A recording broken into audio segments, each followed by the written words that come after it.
What's up guys, welcome back to another episode of the Keep Your Career Mode.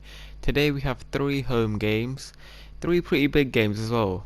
And we started off, obviously at home, against Brentford, our West London rivals, who started the season quite well, but recently have really dropped off and are dropping too many points for them to survive. I think they'll probably get relegated this season, whereas we are currently in the Champions League places. Obviously we start the episode in 4th place, hopefully we'll end the episode in 4th or maybe even higher.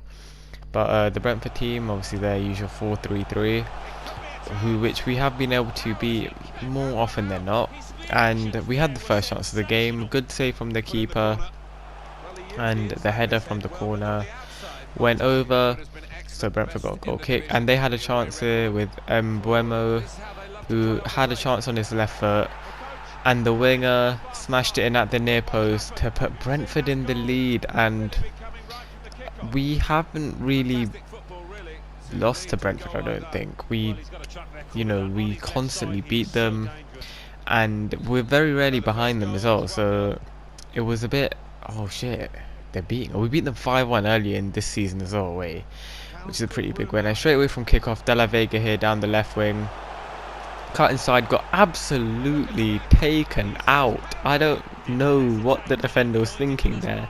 He completely, just look at this. Terrible tackle. And obviously bet went bottom left for Harris, and Harris again didn't disappoint us. Be very happy that we scored that penalty. And Eze made it 1-1. So although it was a bit of a shock to go behind, we leveled it pretty much instantly.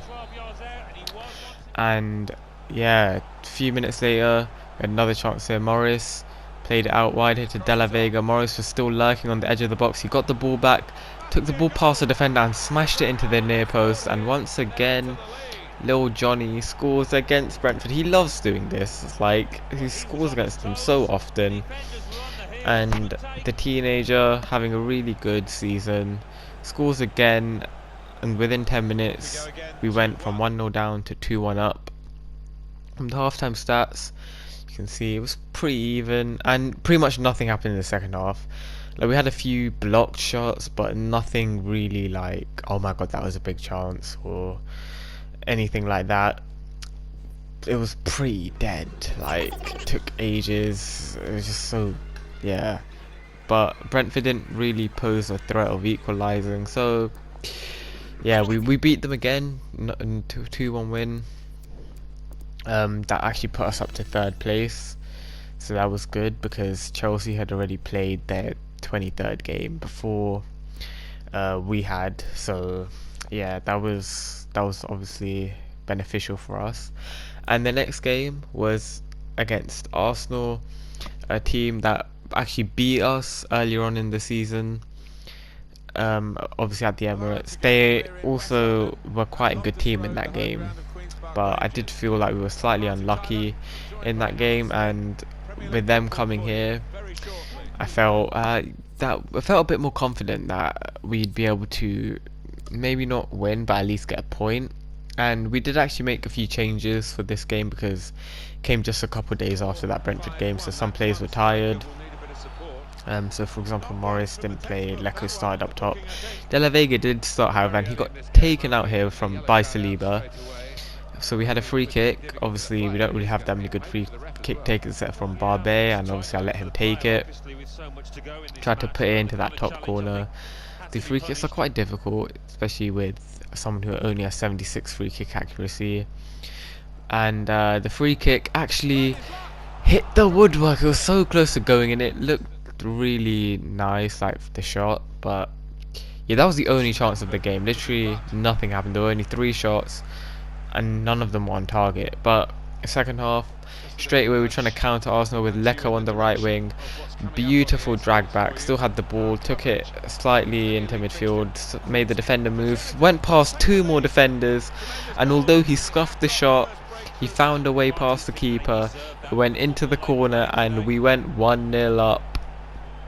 And Arsenal, who had defended quite well, could not do anything against that. That was so good from Lecco, and yeah, He's starting to score a few more goals now, which is good. Obviously, he hadn't started that many games earlier, but now he's starting to start a few more. And he had another chance here. Collins played him in. Had a chance, but the keeper saved it. And that was how the game finished. Also, I just want to mention, this Arsenal team was so defensive. They had so many players in their own half at all points of the match. And they definitely did not deserve anything just for their negative style of play. So I was very happy that we managed to avenge what happened last time and get the win this time. Obviously that was very good. And yeah, Arsenal weren't too far behind us, so to get the 3 points over them, to push them further back, that was obviously nice. Had an offer here for King, who I do want to sell just because he's never going to play, he doesn't have good potential, and we could get some bags from him. So might as well, but don't really want to send him to a Premier League rival just because, you know, he might end up being good somehow. And yeah, Sambi's also getting quite a lot of interest, but I don't want to sell him because we don't really have anyone good enough to like go into the team. He's played very well this season. I do think in the summer, however, I will look for a better, maybe bit more defensive type of midfielder who's like maybe 80 plus rated, just because I feel like the centre mid department is the one area in our team where we don't really have a good young player. Obviously we have Camavinga, but the other one, we don't really have a good young player. We don't really have a like outstanding player in these. Obviously Sambi is a very good player, but I don't if we get Champions League or even Europa League, probably isn't good enough to start. But anyway, that's an issue for later on in the save. Right now we just have to focus on actually trying to get into Europe. And the last game of the episode was against Manchester City. The game earlier in the season was massive. We beat them 5-2 after being 2-0 down after 6 minutes, if you remember. Essie had a very good game in that one. And we're hoping to beat them again. Obviously they have a very, very strong team. But after the last result, we should be confident of at least, well, winning, to be honest. And De La Vega had a chance straight away, and he scored to make it 1-0. And after his constant hitting the woodwork a few episodes ago, he's really showing that his finishing ability has improved a lot. Don't take that out of context. Good. Well, it wasn't really a great shot. It wasn't like mad into the corner or anything, but it went in, and that's all that mattered. But not too long after, Manchester City got the equaliser, and I was pretty pissed, so I just skipped the goal. But yeah, they equalised, and we had another chance with De La Vega, cut it back to Morris, who had a huge chance, but the shot was very, very tame, straight at the keeper, and Edison saved it, and it went out for a corner, which Edison punched away. But we had a chance here. Manchester gave the ball away. Ezzy here played it into Morris, who scored that somehow. He literally just tapped it and it went in, and I was quite shocked by that, but I'm not going to complain, you know. 2-1 up against Manchester City was not a great goal, but it went in. That's all that matters. So his 14th league goal of the season, Jonathan Morris, once again putting us into the lead like he did against Brentford. And straight from kickoff, we got the ball back again. Ezzy got the ball, took it past a couple players, still had it, played it into Morris, who played it into De La Vega, who took the ball around the defender, who played it back to Morris, who scored while falling over to make it 3-1. And yeah, now after that, I was feeling pretty confident that we were going to win the game again. Obviously, this was beautiful from De La Vega. Just took the ball away from the defender and just played it across goal for Morris, who tapped it in to get his 15th of the season now. And from the first half stats, we both had the same amount of shots, but Manchester City only had one on target. So I'd say we deserve to be leading. And straight away in the second half, we had a chance with De La Vega again on this left wing. Cancelo trying to tackle him but couldn't. He played it into Camavinga. Amazing. That was such a good pass. He just threaded it through, and Camavinga on his weaker right foot finessed it onto the post, which went in because it hit the inside of the post. So a very intelligent finish from Camavinga on his weak foot. But this pass from De La Vega, that's a De Bruyne level pass. Like, if De Bruyne did that, you would be like, oh shit, that was sick. So that was nice to see, and Manchester City were now 4-1 down, but obviously they weren't going to go down without a fight, and they scored just before the hour mark to make it 4-2. The celebration took forever. Like, he started running back to the manager, which was just a bit odd, but it's whatever, innit? Like, you do you, Man City. And yeah, I was like, okay, you know what, they got a consolation. But 15 minutes later they had another chance. Mario Götze, not Mario, anyway, Mario Götze, who came on from the bench, made it 4-3, and at this point I was beginning to sweat a little bit, like, oh no, shit, are we gonna give it away? Are we gonna bottle our 4-1 lead?